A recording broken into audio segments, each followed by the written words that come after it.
우리가 사랑하는 사람과 헤어졌는데 마음 아플 때 타이레놀 먹으면 도움이 되는 거예요. 되게 신기하죠. 술 마시는 경우 있잖아요. 그것도 마찬가지죠. 근데 사실 단기간의 효과밖에 없습니다. 그럼 우리가 마음의 고통은 어떻게 해결할 수 있을까요?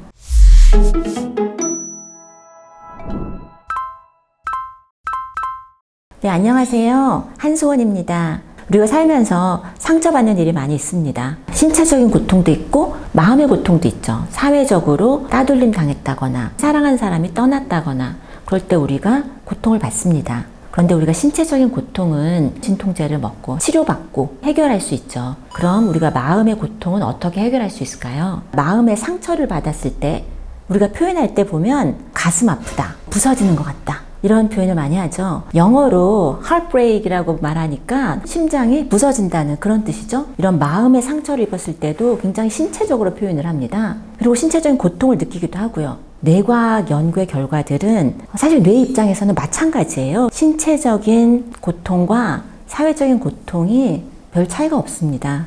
우리가 흔히 고통이라 그러면 촉각적인 걸로 생각을 많이 하시는데 사실은 고통은 촉각이 아니라 머릿속에서 일어나는 활동입니다. UCLA 심리학자 나오미 아이젠버거라는 교수님이 하신 연구 중에 사회적으로 따돌림 당했을 때, 그럴 때 우리가 마음에 상처를 입죠. 그럴 때의 뇌의 활동이 뜨거운데 손을 뒤었다거나 이런 것 같은 신체적인 고통과 비슷하다는 그런 연구 결과를 보여주었습니다. 그리고 어떤 경우에서는 사회적 고통이 신체적 고통보다 더 힘들다고 하죠. 더 오래 가기도 하고요. 사실 이건 좀 특이한 결과일 수 있는데 진통제를 먹는 것이 이런 사회적인 고통을 약하게 하는 데 도움이 됩니다. 우리가 사랑하는 사람과 헤어졌는데 마음 아플 때 타이레놀 먹으면 도움이 되는 거예요.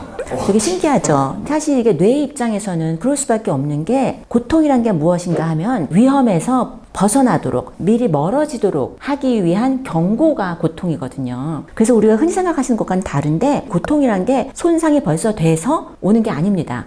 이미 뜨겁고 손상이 된 다음에 고통이란 게 오면 그럼 사실 소용이 없죠. 손상이 되려고 할 때 그때 미리 오는 거예요. 상상만 하거나 예측을 해도 고통이 있습니다. 그리고 사회적으로 우리가 고립되면 살아가는데 굉장히 힘들어지는 거잖아요. 생존에 어려워지기 때문에 사회적인 고통도 뇌 입장에서는 마찬가지입니다. 그렇기 때문에 사회적 고통도 우리가 진통제를 먹고 해결이 되는 경우도 있죠. 이런 약물이 사회적 고통에 도움이 된다는 게 우리가 일상생활에서 사실 좀 쓰고 있는 겁니다. 누구랑 헤어져서 마음이 안 좋다. 그럼 술 마시는 경우 있잖아요. 그것도 마찬가지죠. 근데 사실 그런 약물, 술이나 이런 걸로 해결되는 거는 단기간의 효과밖에 없습니다. 신체적인 고통은 당연히 치료해야 된다고 생각을 하잖아요. 그런데 사회적인 고통은 참으면 되지, 시간이 지나면 지나가지, 이렇게 생각하실 수 있는데 그렇지 않고 우리가 좀 더 적극적으로 대처하는 게 필요하거든요. 이것도 역시 특이한데 친구의 응원, 사랑하는 사람이 옆에 있는 것, 그런 것이 고통을 줄이는 데 도움이 됩니다. 요즘에는 뇌영상 촬영 연구를 많이 하기 때문에 그런 결과가 이제 나오는 거예요. 이제 옆에 사랑하는 사람이 손을 잡아준다거나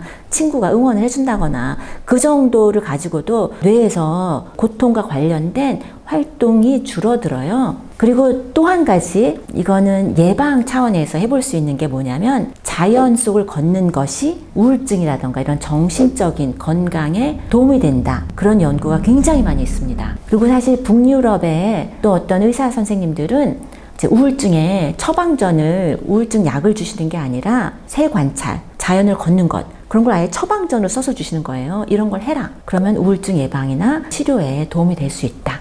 우리가 자연과 가까이 있는 게 왜 좋을까?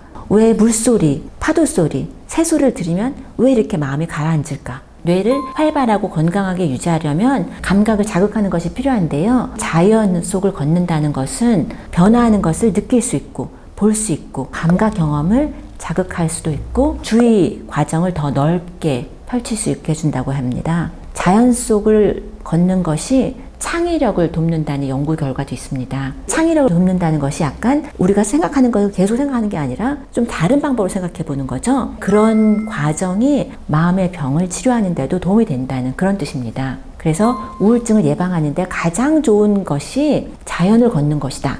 이렇게 말씀하시는 분들도 많이 있고요. 우울증의 제일 나쁜 것 중에 하나가 뭐냐면요. 반추라고 해요. 똑같은 생각을 되뇌이는 거죠. 옛날에 있었던 일을 또 생각하고 곱씹는 게 우울증에 가장 나쁘다고 말을 합니다. 그렇게 곱씹는 과정과 관련된 뇌의 부위가 자연 속을 걷는 활동을 함으로써 낮아진다는 연구 결과도 있습니다. 뇌 활동은 한 군데가 딱 떨어져 나와 있는 게 아니거든요. 여러 가지가 연결되어 있는데 이런 자연을 걷는 것에 대한 효과가 굉장히 많이 나오고 있습니다. 질문이 유튜브에 막 자연 소리 이런 거 많이 나오잖아요. 아, 네, 그렇죠. 진짜 영향이 좀 있나요? 그것도 노력을 하는 거죠, 이제. 사실은 진짜 자연 속에 있고 소리만 듣는 게 아니라 우리가 냄새와 새로운 공기와 이런 걸 다 맡는 게 중요하잖아요. 그런데 자연 소리를 듣는 것도 자연과 가까워지는 것 같은 우리가 느낌을 받을 수 있기 때문에 중요하죠. 그런 효과가 많기 때문에 그런 유튜브 이런 채널들이 나오는 게 아닐까 생각을 합니다. 마음의 고통을 또 어떻게 우리가 치료해 볼 것인가, 어떻게 예방해 볼 것인가, 그런 말씀 드렸는데요. 저희가 말씀드리고 싶은 건 우리가 자연을 걷는 것, 자연과 가까이 하는 것, 효과가 있다는 거예요. 또 친구라던가 이런 사회적인 환경, 이런 것들이 우리의 마음을 힐링시키는데 도움을 줄 수 있습니다. 제가 인지과학 전공이고 뇌과학 전공이기 때문에 우리가 흔히 생각하는 심리학과는 조금 다른 시각을 드릴 수 있을 거라고 생각을 합니다. 혹시 이런 다른 시각이 도움이 되신다면 구독도 해주시고 좋아요도 눌러주시면 도움이 된다고 합니다. 누가요?